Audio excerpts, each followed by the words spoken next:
Hello student, ये class DRT first year के लिए है जिसमें अपना सब्जेक्ट है रेडियोग्राफी फर्स्ट पोजीशनिंग।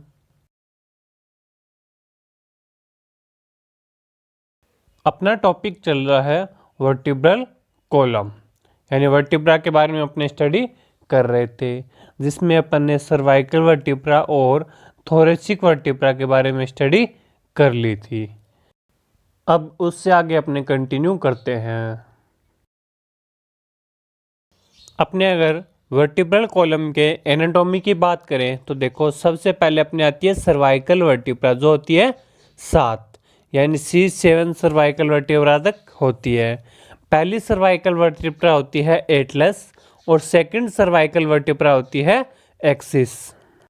इन दोनों के बीच एक ओडोंटॉइड प्रोसेस पाई जाती है। इसके बाद अपनी आती है थोरेसिक वर्टिब्रा यानी कि डोर्सल वर्टिब्रा, जिससे अपनी क्या है सारी रिब्स निकलती है और रिब्स हार्ट और लंग्स को प्रोटेक्ट करती है। वो सारी रिब्स अपनी क्या है थोरेसिक वर्टिब्रा से जुड़ी हुई होती है और ये 12 अपनी थोरेसिक वर्टिब्रा 12 होती है, यानी 12 अपने रिब्स के पेयर पाए जाते हैं। सर्वाइकल और थोरेसिक के बीच के जंक्शन को क्या बोला जाता है? सर्वाइकोथोरेसिक जंक्शन। उसके बाद अपनी आती है लंबर वर्टिब्रा। तो लंबर वर्टिब्रा कितनी होती है? 5 L5 तक। और ऊपर थोरेसिक यानी कि डोर्सल वर्टिब्रा और लंबर वर्टिब्रा के बीच का जंक्शन क्या कहलाएगा? डोर्सोलंबर जंक्शन। उसके बाद अपनी आती है सेक्रम और कोकिक्स, जो कि अपनी पेल्विस रीजन में आ जाती है।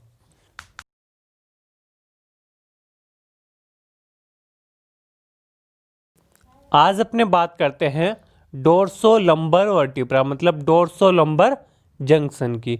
जो डोर्सल और लंबर के बीच का जो जंक्शन होता है, उस जंक्शन की, उस जॉइंट की आज अपने बात करते हैं, जिसको अपने क्या बोला जाता है?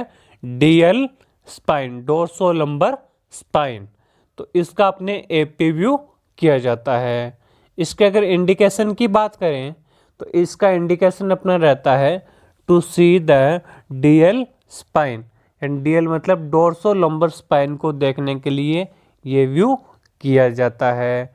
कैसेट साइज की बात करें तो इसके अंदर अपनी कैसेट साइज 10, 12 या 14, 17 के अंदर आराम से हो जाता है। अपने को ओनली जॉइंट देखना है तो अपने 10-12 की कैसेट में आराम से दिख जाता है।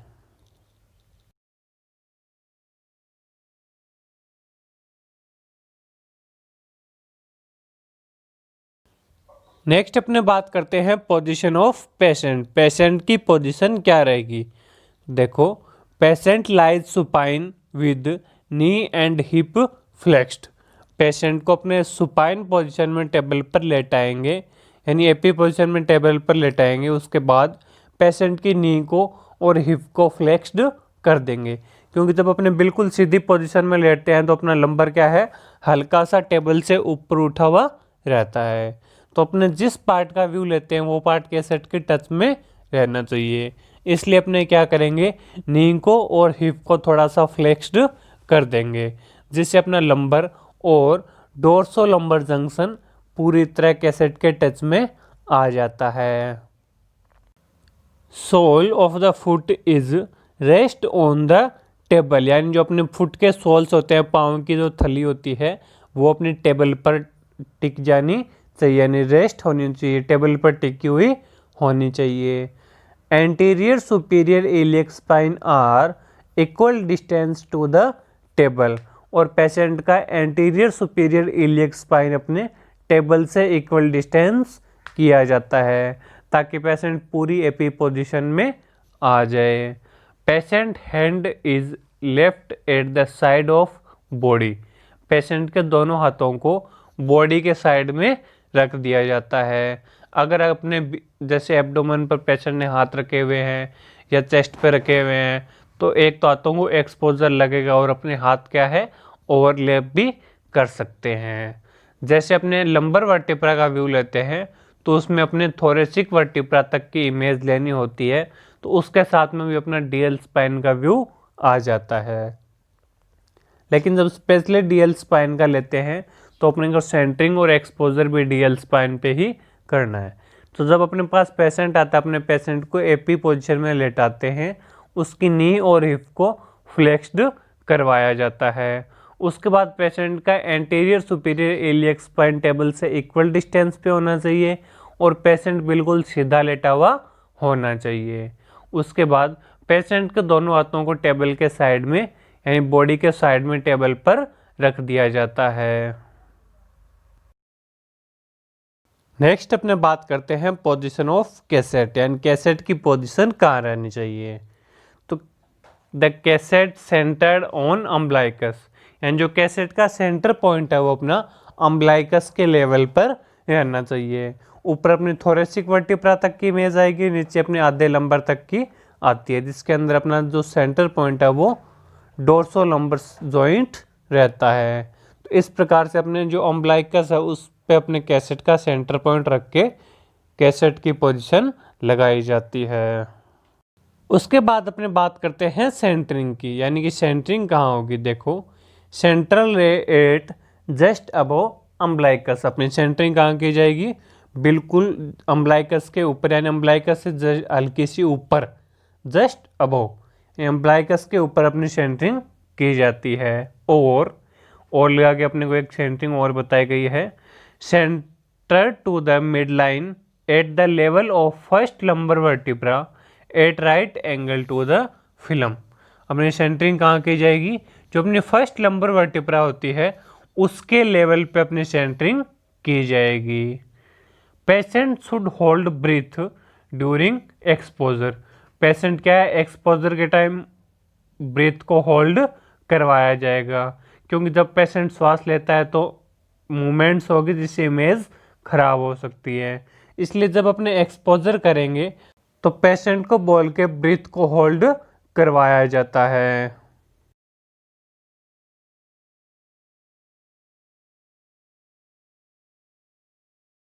ये देखो इस इमेज में अपने को पेशेंट की पोजीशन दिखा रखी है, जिसके अंदर पेशेंट सुपाइन पोजीशन में लेटा हुआ है। पेशेंट के दोनों हाथ या तो अपने बॉडी के साइड में रखवाते हैं या चेस्ट पर रखवा सकते हैं, ताकि अपने क्या है लंबर रीजन पर ओवरलैप ना करे। उसके बाद पेशेंट की नी और हिप को फ्लेक्स्ड करवाया जाता है और पेशेंट के जो सोल ऑफ द फुट है यानी पाँव की जो थलियां हैं वो टेबल पर टच रहनी चाहिए। उसके बाद पेशेंट के दोनों anterior superior iliac spine table से इक्वल डिस्टेंस पे रहनी चाहिए। ये पेशेंट की पोजीशन हो गई। इसके बाद अगर अपने सेंटरिंग की बात करें तो सेंटरिंग अम्बलाइकस से जस्ट ऊपर अपने सेंटरिंग की जाती है और कैसेट भी अपने इस प्रकार से लगाते हैं कि अम्बलाइकस के ऊपर कैसेट का सेंटर पॉइंट रहना चाहिए।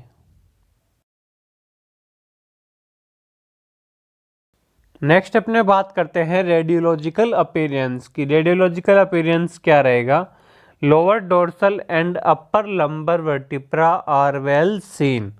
अपने को लोअर डोर्सल मतलब T11 T12 और अपर लंबर मतलब L1 L2 क्लियरली विजिबल हो रही है। तो डोर्सो लंबर जॉइंट किससे बनता है, T12 और L1 से, तो अपने को वो जॉइंट भी क्लियरली विजिबल हो जाता है।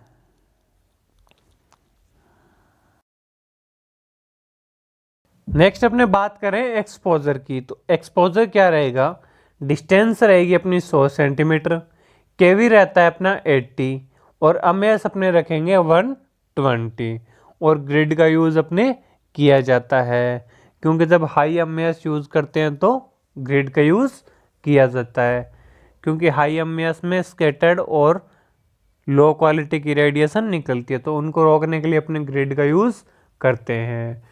हाई एमएस यूज़ क्यों किया, क्योंकि जो अपना लंबर रीजन है वो एब्डोमन और थोरेसिक के पास में आ जाता है, तो जो अपना एब्डोमन रीजन होता है ये फैटी पार्ट होता है, तो इसके लिए हाई एक्सपोजर की ज़रूरत होती है।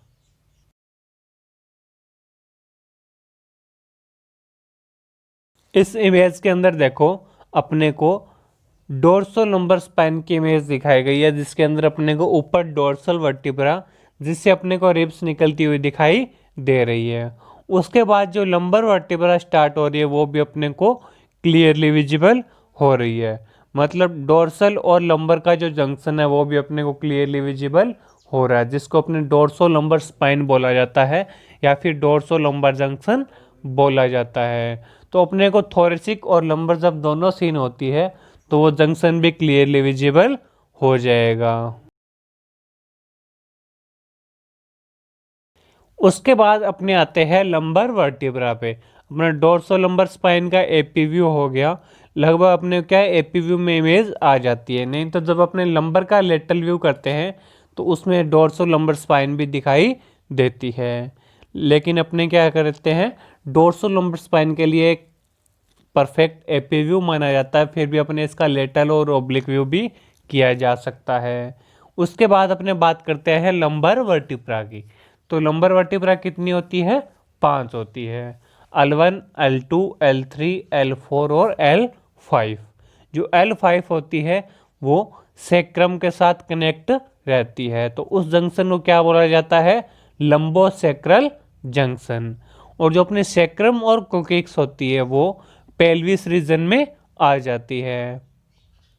तो जो सेक्रम इलियक बोन के साथ जुड़ती है तो सेक्रो इलियम जंक्शन बनाती है, जिसको एस आई जंक्शन या एस आई जॉइंट भी बोला जाता है। और सेक्रम और कोकिजियल बोन, कोकिक्स बोन आपस में मिलके सेक्रोकोकिजियल जॉइंट बनाती है। तो जो अपनी लंबर वर्टिब्रा होती है ये अपने एब्डोमेन के नीचे के रीजन में आ जाते हैं, यानी अम्बलाइकस से नीचे और सेक्रम की तरफ होती है। तो अब अपने लंबर वर्टिब्रा का व्यू स्टार्ट करते हैं।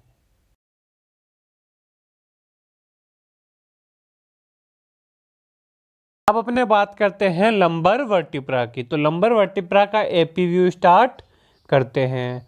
तो इसके अगर इंडिकेशन की बात करें तो इंडिकेशन होगा to see the trauma and pathological condition.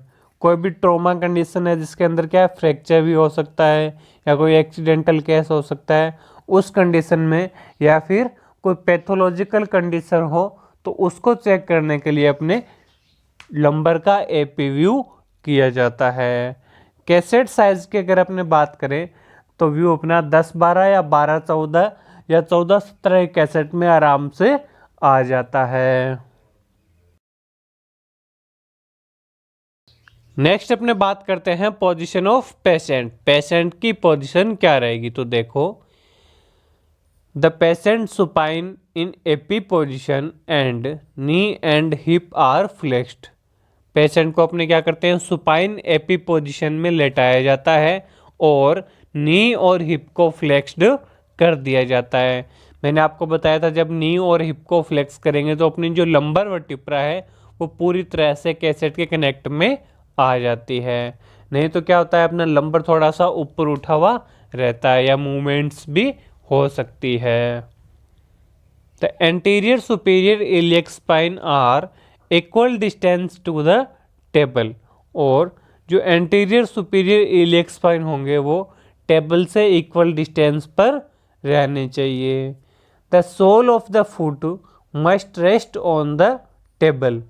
और जो फुट की सोल्स होती है उनको टेबल पर टच करके रखना है। नहीं तो अपना क्या, जैसे इमेज टेबल पर टच नहीं है, ऊपर से उठी हुई है या साइड में उठी हुई है, तो क्या होगा, जब पेशेंट की अगर थोड़ी बहुत भी लेग हिली तो लंबर रीजन हिल सकता है, जिससे अपनी इमेज ब्लर आ सकती है।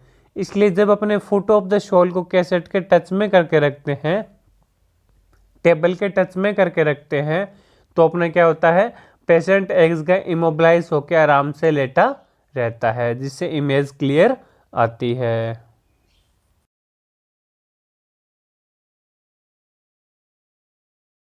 नेक्स्ट अपने बात करते हैं पोजीशन ऑफ कैसेट। कैसेट की पोजीशन क्या रहेगी, देखो the cassette lower border done on sacroiliac यानी एस आई जॉइंट। जो कैसेट का लोअर बॉर्डर होता है उसको अपने सेक्रोइलियक जॉइंट पर रखा जाता है, यानी अपने उसको जो अपनी एंटीरियर सुपीरियर इलियक स्पाइंस होती है इसके लेवल में भी रख सकते हैं, या फिर अपना जो सेक्रोइलियक जॉइंट होता है उसमें अपने कैसेट को रखा जाता है। कैसेट की लोअर बॉर्डर उसके लेवल पर रहनी चाहिए, जिससे अपर बॉर्डर T12 तक T11 तक अपनी आ जाती है। उसके बाद बात करते हैं अपने सेंटरिंग की। तो देखो, सेंट्रल रे over the 2 inch above umbilicus और लेवल ऑफ L3। सेंटरिंग अपनी कहाँ की जाएगी? अम्बलाइकस से 2 इंच ऊपर या L3 के लेवल पे अपनी सेंटरिंग की जाएगी, क्योंकि मैंने आपको बताया था अपना लंबर रीजन कहाँ तक होती है, लंबर वर्टिब्रा अम्बलाइकस के लेवल में रहती है। तो जो अम्बलाइकस है वो अपने लंबर वर्टिब्रा पर आती है। तो लंबर वर्टिब्रा मतलब थोरेसिक से नीचे जो अपनी रिब्स खत्म हो रही है, इसके नीचे से स्टार्ट होके अपनी जो इलियक स्पाइंस है यहाँ तक होती है। तो अपने अम्बलाइकस से थोड़ी सी ऊपर सेंटरिंग कर सकते हैं या L3 के लेवल पर अपनी सेंटरिंग की जाती है। Patient should hold breath during exposure. जब अपने क्या करेंगे, एक्सपोजर करेंगे, तो पेशेंट को बोल के उसके ब्रीथ को होल्ड करवाया जाता है, जिससे एब्डोमेन रीजन में मूवमेंट ना हो और इमेज अपनी क्लियर आ जाए। ये देखो, यहाँ पे अपने को पेशेंट की पोजीशन दिखा रखी है, जिसके अंदर पेशेंट एपी सुपाइन पोजीशन में टेबल पर लेटा हुआ है। पेशेंट के दोनों anterior superior iliac spine table से इक्वल डिस्टेंस पर है और पेशेंट के नी और हिप को फ्लेक्स्ड किया हुआ है। और जो पेशेंट का सोल ऑफ द फुट होता है, यानी पाँव की जो थली है, वो टेबल के टच में है, जिससे पेशेंट एक जगह इमोबलाइज होकर लेटा हुआ है। उसके बाद अगर अपने सेंटरिंग की बात करें, तो सेंटरिंग अपनी अम्बलाइकस पे कर सकते हैं, L3 के लेवल पे कर सकते हैं, अम्बलाइकस से थोड़ी सी ऊपर कर सकते हैं। इस लेवल में अपनी सेंटरिंग की जाती है। और पोजीशन ऑफ कैसेट की बात करें, यानी कैसेट की पोजीशन कहाँ रहेगी, तो पेशेंट की जो एंटीरियर सुपीरियर इलियक स्पाइन है, इसके लेवल में रख सकते हैं अपने, या अपने ऊपर थोरेसिक वर्टिब्रा से ऊपर अपनी कैसेट को रखा जाएगा। या जहाँ अपने जो SI जॉइंट होता है, सैक्रो इलियक जॉइंट होता है, उसके लेवल में अपने कैसेट की लोअर बॉर्डर को रखा जाता है।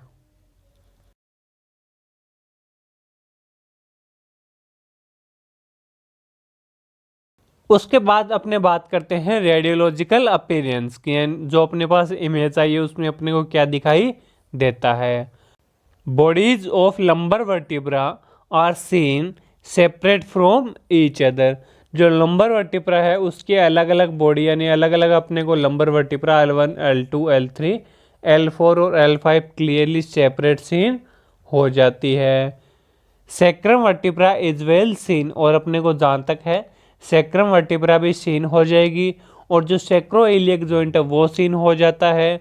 और ऊपर की बात करें तो अपने को T11, T12 भी सीन होती है। तो अपने को डोर्सो लंबर जंक्शन भी विजिबल हो जाता है।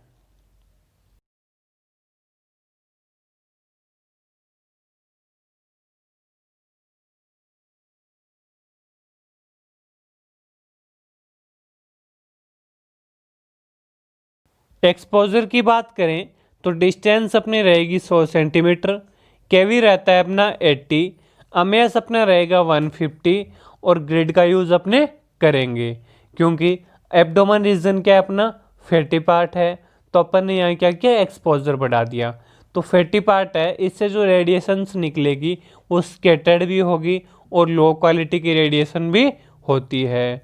तो उनको रोकने के लिए अपने ग्रिड का यूज़ भी किया जाता है।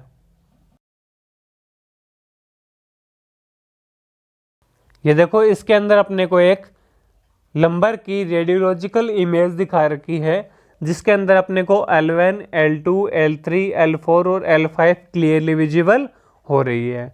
उसके ऊपर अपने को T11 और T12 भी हल्की हल्की दिखाई दे रही है, मतलब उससे रिब्स निकली हुई दिखाई देती है। और अपने को dorso lumbar junction clearly visible हो जाता है, और नीचे अपने को सेक्रम भी आधी दिखाई दे रही है, मतलब लंबो सेक्रल जंक्शन भी अपने को दिखाई देता है। और इलियम बोन भी अपने को देखो दिखाई दे रही है, तो इसका मतलब अपने को सैक्रो इलियक जॉइंट भी जहाँ तक है सीन हो जाएगा। लेकिन इसमें अपने क्या है, कोलिमेटर्स का यूज़ करके ओनली लंबर रीजन को देखा जाता है। इस प्रकार से अपनी लंबर की रेडियोलॉजिकल इमेज अपने को प्राप्त होती है। ये अपने डोर्सो लंबर जंक्शन और आज लंबर वर्टिब्रा का एपी व्यू कंप्लीट होता है। Thank you.